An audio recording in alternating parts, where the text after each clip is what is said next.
आज दूसरा सबसे बड़ा जोक हुआ वो ये। पहले तो ये था कि बाबर आजम को एशिया कप से बाहर किया गया और रिजवान को भी।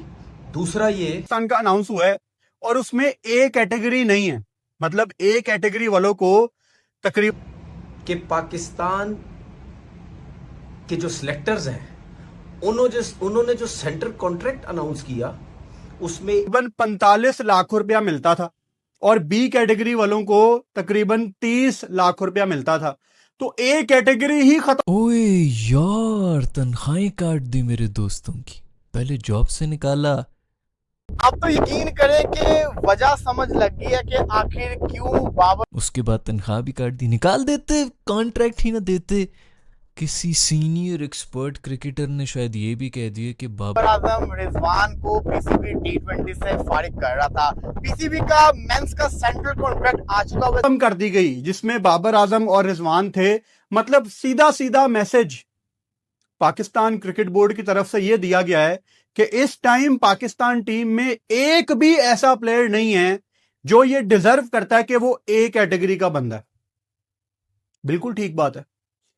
और ये जो सेंट्रल कॉन्ट्रैक्ट के जितने भी डिसीजन है ना, ये आकिब जवेद की तरफ से अप्रूव हुए हैं। मतलब ये उनका माइंड सेट है और उसकी झलक आपको इसके अंदर कुछ नजर भी आ रही होगी।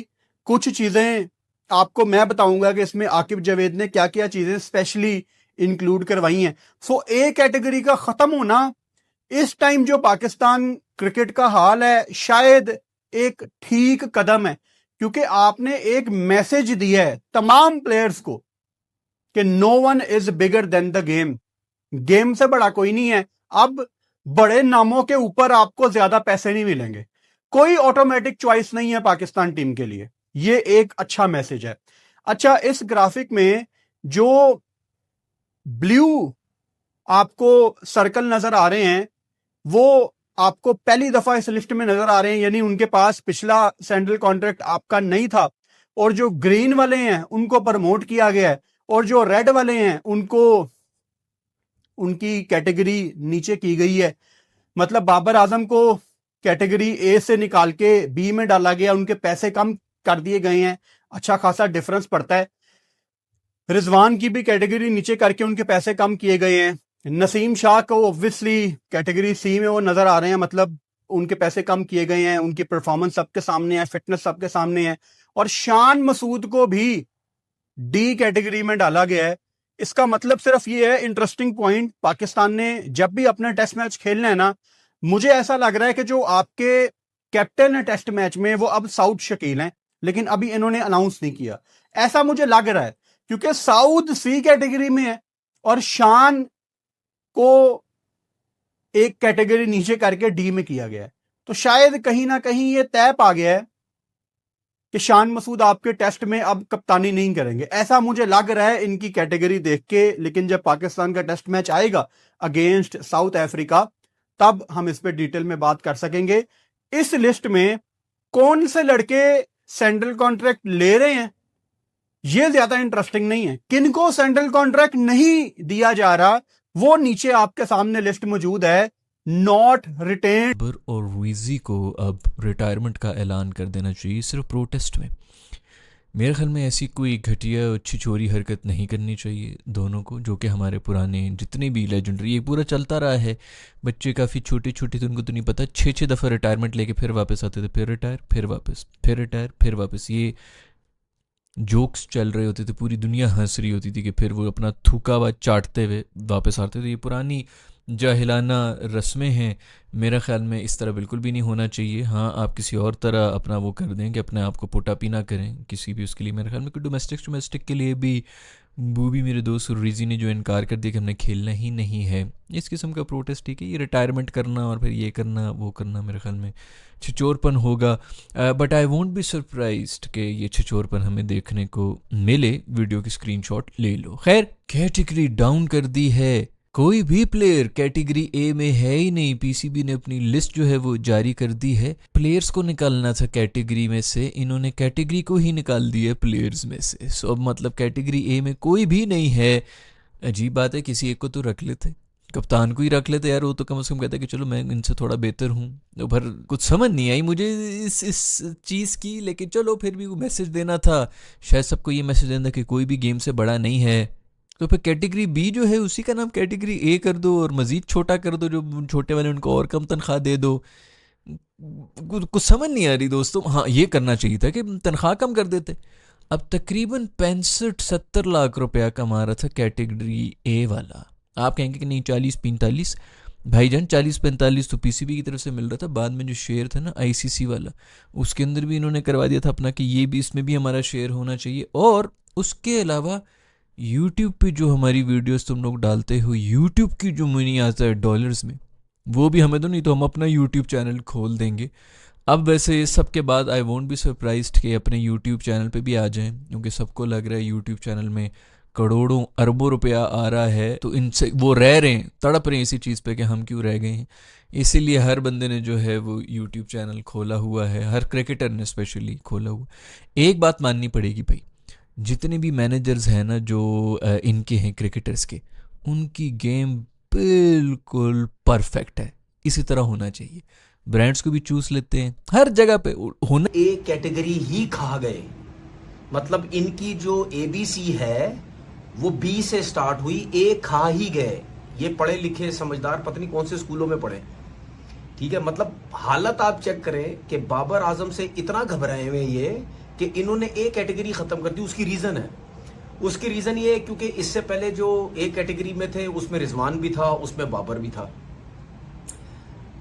तो घबरा इस वजह से गए कि उन्होंने ये सोचा कि यार अगर इन दोनों को, सबसे पहले तो एशिया कप से हमने बाहर किया जानबूझ के, जो मैं हमेशा कहता हूं जानबूझ के बाहर किया। क्रिकेट का तो परफॉर्मेंस का या स्ट्राइक रेट इसका तो कोई रीजन ही कोई नहीं है।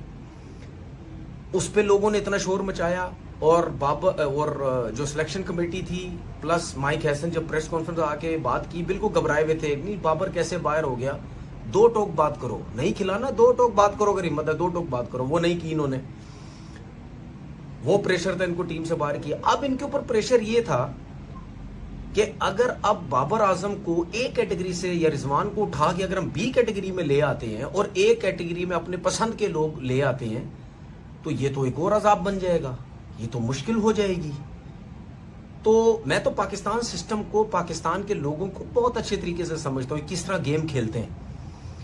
इसमें क्या किया इस सिलेक्शन कमेटी ने, अपने आप को सेफ किया कि नहीं जी हमने ए कैटेगरी खत्म कर दी, और सबको, जितने भी सीनियर थे उनको सबको बी में लेके आ गए कि इनकी बात भी पूरी हो गई, बी कैटेगरी के पैसे ही मिलेंगे सबको, और ए कैटेगरी हमने शुरू से ही बिल्कुल ही खत्म ही कर दी कि अब कोई ये कह ही ना सके कि बाबर आजम और रिजवान को देखो जी हमने बी में कर दिया, बाकी तो इनसे फारिग प्लेयर जिनकी इतनी परफॉर्मेंसेज ही नहीं और नए लड़के उनको कुछ को ए कैटेगरी में हमने डाल दिया, तो देखो जी हमने खत्म ही कर दी इस चीज को।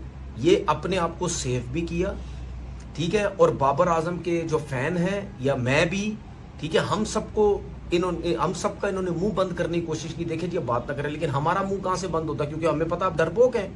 सिलेक्शन कमेटी 2025 से 2026 का कैटेगरी बी, कैटेगरी ए को खत्म कर दिया गया। कैटेगरी ए का मतलब आपको पता है क्या था कि महीने का 60 लाख, इसी के साथ साथ जो आईसीसी से 3% शेयर मिलता था जो कि लाखों के अंदर बनता था, वो कैटेगरी खत्म हो गई रहेगी। इसी के साथ साथ कैटेगरी बी आ गई हुई है जिसके अंदर अबरार अहमद आ गया है। बाबर आजम कैटेगरी ए से कैटेगरी बी के अंदर आ गया, आपका सबसे बड़ा खिलाड़ी। फकर जमान बी के अंदर है, हारिस रऊफ बी के अंदर है, हसन अली बी के अंदर है, मोहम्मद रिजवान बी के अंदर है, साइम अयूब बी के अंदर है, सलमान अली आगा बी के अंदर है, पाकिस्तान का T20 का कप्तान है। लेकिन परफॉर्मेंस क्या थी कोई मुझे बताए। शादाब खान बी के अंदर है, शाहीन शाह अफरीदी बी के अंदर है। अब मुझे ये बताएं, अगर आप इन सब प्लेयर्स को रखते हैं बी के अंदर, इन सब प्लेयर्स की अगर आप परफॉर्मेंस देखेंगे ना, तो मुझे बताइएगा कि इनकी क्या परफॉर्मेंस है। इन्होंने कोई पिछले 1.5 साल के अंदर कोई परफॉर्मेंस करके दिखाई है? हाँ, साइम अयूब को आप कह सकते हैं कि उसकी परफॉर्मेंस है, इसी के साथ साथ अबरार अहमद की है। इवन के आप ये भी कह सकते हैं कि हसन अली की नहीं, शाहीन शाह अफरीदी और हारिस की भी है। लेकिन बाकी की क्या परफॉर्मेंस थी? चले आपने शाहीन, बाबर, रिजवान को कैटेगरी ए से कैटेगरी बी के अंदर किया, लेकिन शादाब और सलमान अली आगा को बी के अंदर लाने का क्या मकसद था? और साथ मेंशन भी किया कि कुछ प्लेयर्स की परफॉर्मेंस अच्छी थी इसलिए हमने इनको अपग्रेड किया। कैटेगरी सी देखिए जी, अब्दुल्ला शफीक, फहीम अशरफ, हसन नवाज, गुड हसन नवाज को कैटेगरी सी के अंदर लाए हैं। मोहम्मद हारिस, मोहम्मद नवाज, नसीम शाह, नुमान अली, साहिबजादा फरहान, साजिद खान, साउ शकीर।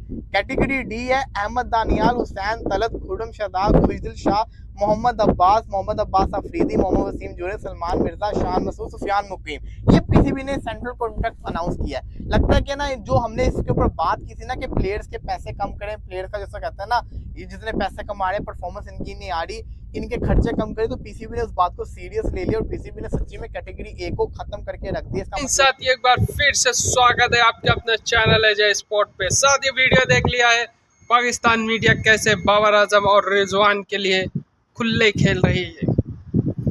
दोस्तों पाकिस्तान मतलब पीसीबी ने अपना सेंट्रल कॉन्ट्रैक्ट रिलीज कर दिया जिसमें एक कैटेगरी है ही नहीं, और बाबर आजम, साइंस अफरीदी, मोहम्मद रिजवान, फ़कर जमा जैसे खिलाड़ी बी कैटेगरी में हैं, जबकि एक कैटेगरी है ही नहीं भाई साहब। पहले तो एशिया कप से हकाला, उसके बाद उनको एक कैटेगरी से हकाला, अब बी में रख दिया है। अब बाबर आजम के साथ क्या क्या होगा वो ऊपर वाला जानता है। दोस्तों पाकिस्तान मीडिया का माने तो बाबर आजम को इसलिए एशिया कप में नहीं रखा गया और क्योंकि यह सेंट्रल कॉन्ट्रैक्ट बाबर आजम को हकाल रहा था, सेंट्रल कॉन्ट्रैक्ट से निकालने की कोशिश की गई थी, और ये तो है ही नहीं। अब इसका मतलब ये है कि पाकिस्तान के पूरे टीम में ऐसा कोई खिलाड़ी नहीं जो एक ग्रेड में आ जाए, सब के सब बी में हैं। अब क्या करना चाहता है पीसीबी वो तो उसी को मालूम है, लेकिन इसको लेके सोशल मीडिया पे बाबर आजम की धज्जियां उड़ रही है, मोहम्मद रिजवान की धज्जियां उड़ रही है। आपको क्या लगता है? अपनी राय जरूर दीजिएगा। आज के लिए इतना ही, मिलता है आपको नेक्स्ट वीडियो में, जब तक के लिए जय हिंद।